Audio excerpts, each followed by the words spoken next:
आज लोग गरीबी भूखमरी से मर रहे हैं, आज किसान आत्महत्या कर रहे हैं। आप बात करते हैं, आप कहते हैं कि किसान चला जाएगा। अरे प्रधानमंत्री, अगर आपके अंदर दम है, अगर सच में कहते हो जो 56 इंच का सीना है, तो यहाँ वैक्सीनेशन करा। देश को बेवकूफ़ बनाने का काम किया इन लोगों ने। आधार पुणे वालों को भगा दिया। 26 करोड़ वैक्सीन लगा के तुम 130 करोड़ की आबादी पे तुम टीका उत्सव मना रहे थे। आज ये जो गंगा का पुत्र कह रहे थे अपने आप को माननीय प्रधानमंत्री जी, आज उसी गंगा में लाशें बह रही हैं, लाशें। जाइए गिनिए। यही आपका विकास का मॉडल है। इस देश की जनता इस सरकार के लिए सिर्फ और सिर्फ आंकड़ा रह गई है। आप किसी के बेटे, पति और भाई होंगे, लेकिन इस संवेदनहीन निर्दयी सरकार के लिए आप एक आंकड़ा है, और उस आंकड़े के साथ भी खिलवाड़ है। क्या विकास किया? तो फिर जनता ने क्यों चुन लिया जब विनाश किया तो इन्होंने? जनता ने इसलिए चुना था, जो मोदी जी ने सपने दिखाए थे कि 2 करोड़ नौकरी देंगे सबके। 2022 आ गया, सबको घर देने की बात कहा था इन्होंने। 2022 में इन्होंने कहा था गंगा साफ हो जाएगी। इन झूठे वायदों को सुन करके, इन झूठे सपनों पे विश्वास करके भी कहा था ना धारा 370, तो धारा 370 खाना दे रही है, आज लोग मर रहे हैं। धारा 370 बेड दे रही है, ऑक्सीजन दे रही है, 3 तलाक आपको भर्ती करा दे रहा है। इस देश की जनता को ये तय करना होगा कि अरे आपके मुद्दे क्या हैं। हिंदू मुसलमान खाने को दे रहा, हिंदू मुसलमान खा लिए, कितनी और जान खाओगे हिंदू मुसलमान के चक्कर में। आज आप सोचिए कि उस प्रधानमंत्री ने अगर 3000 के सरदार पुतले की जगह और नरेंद्र मोदी स्टेडियम की जगह नरेंद्र मोदी हॉस्पिटल बनाया होता, तो आज कितनी लाशें बच जाती। सरकार क्यों नहीं कर सकती है? आज चाइना और अमेरिका अपने पैरों पे खड़े होने लगे। वहाँ पे भी तो महामारी थी। मैं ये मानता हूँ कि इस महामारी को बचा पाना, रोक पाना एक चुनौती का काम है और मुश्किल काम है, लेकिन नामुमकिन नहीं है। और ये तो नारा देते थे, मोदी है तो मुमकिन है। अब क्या है? इसका मतलब है कि इन्हें प्रधानमंत्री जी ने हमेशा से लोगों की खून पे, लाशों पे चढ़कर राजनीति की है, विकास के नाम पर विनाश किया है।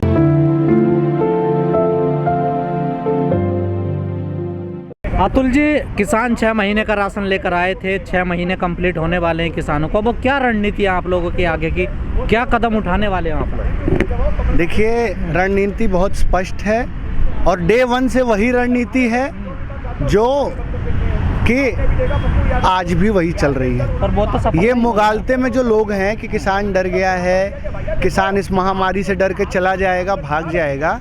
किसान तब तक नहीं जाएगा जब तक कि ये तीनों किसान विरोधी काले कानून वापस नहीं हो जाते और जब तक कि MSP पे गारंटी नहीं मिल जाती। हम अडिग हैं, अडिग थे और अडिग हम रहेंगे।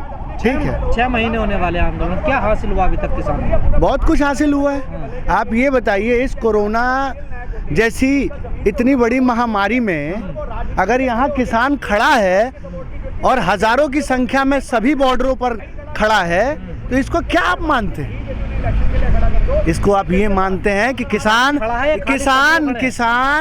अपनी जान हथेलियों पर लेके खड़ा है और हमेशा से रहा है। क्रांति की लड़ाइयों से लेकर के अभी तक किसान नहीं डरता किसी महामारी से और किसी सरकार से। अभी तो सब कह रहे हैं, मैं आपसे कब से कह रहा हूँ, जामिया मिलिया इस्लामिया से मैं आपसे कह रहा हूँ, JNU हिंसा में आपको मैंने ये बात बताई, शाहीन बाग के आंदोलन में आपको ये बात बताई। आज मैं किसान आंदोलन में हूँ और किसान आंदोलन में भी ये लोगों से कह रहा हूँ कि ये सरकार इस देश का विकास नहीं कर सकती। ये सरकार सिर्फ और सिर्फ इस देश का विनाश कर सकती है और विनाश ही करेगी। तो नेता की कमी है इस देश में, नेताओं की कमी नहीं है। किसान भी कह रहे हैं विकल्प नहीं था हमारे पास।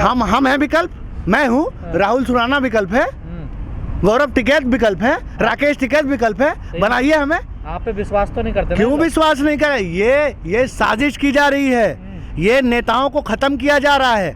साजिश। आप बताइए, 130 करोड़ की जनता है, यहाँ नेता नहीं है, अरे मैं तो समझता हूँ कि रिपोर्टर से उठा के नेता बनाओ, इनसे अच्छा काम करके दिखाएंगे। अरे तो मोदी से पूछिए ना कि अपने एंटायर पॉलिटिकल साइंस की डिग्री दिखा दें, दिखा दें, क्यों नहीं दिखाते हैं? नहीं, वो भी तो विकास मॉडल लेकर आए, जो बात आप कह रहे हो तो आप तो स्वयं देख रहे हैं सर, आप तो लाशों की आप ही तस्वीरें दिखा रहे हैं, शमशानों में आप ही लकड़ियां दिखा रहे हैं कि लकड़ियां कम हैं, यही इनका विकास का मॉडल है। अब किस तरीके से, आज आप ये बताइए, अगर इन 7 सालों में हेल्थ इंफ्रास्ट्रक्चर में अगर इन लोगों ने इन्वेस्ट किया होता, और सुन लीजिए आने वाले समय में हिंदुस्तान में युवाओं की एक बहुत बड़ी जाहिल फौज, बेरोजगार फौज तैयार हो रही है। और जो युवा बैठे हुए हैं ना, अरे युवा, अरे कुछ तो शर्म कर लो, खून नहीं खौल रहा है तुम्हारा देश जो है जल रहा है, मौत में आग में जल रहा है, और तुम अपने घरों में बैठे हुए हो, बेरोजगार बैठे हुए हो।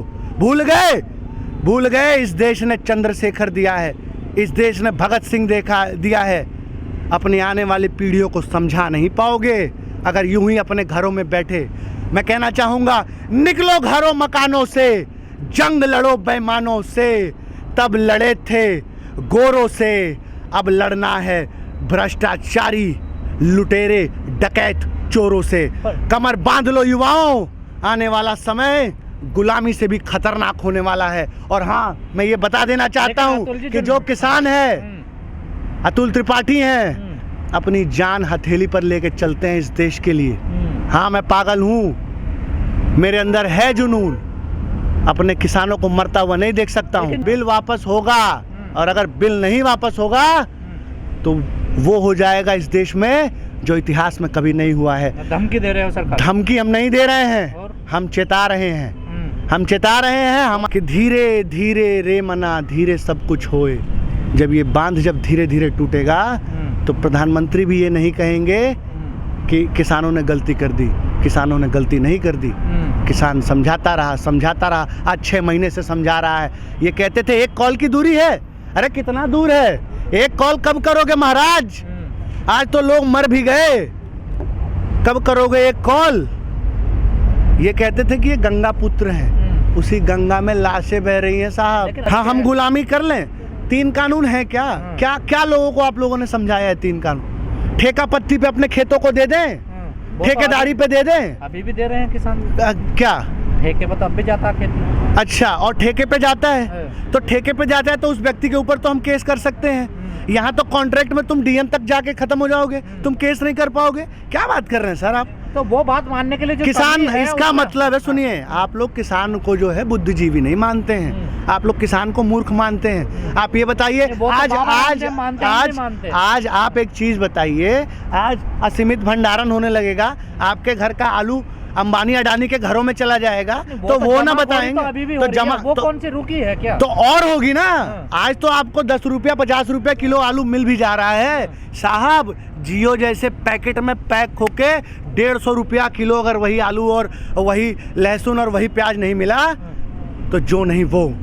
क्या बात कर रहे हैं आप? इस देश के नेतृत्व ने एक ऐसे संकट में ले जाकर खड़ा कर दिया है जहां से इस देश को सिर्फ और सिर्फ युवा, किसान, गरीब मजदूर निकाल सकता है। नहीं कर रहे हैं। आरएसएस के कितने लोगों को आपने देखा?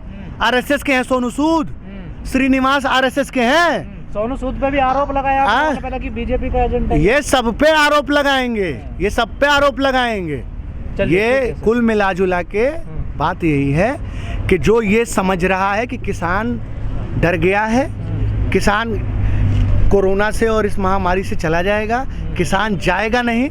हम भी इंसान हैं, हमने यहाँ पे संख्या कम की हुई है, सोशल डिस्टेंसिंग का पालन हो रहा है। और एक चीज़ मैं कहना चाहता हूँ, प्रधानमंत्री, अगर आपके अंदर दम है, गुदा है, तो किसानों को वैक्सीन लगवा के दिखाइए यहाँ पे।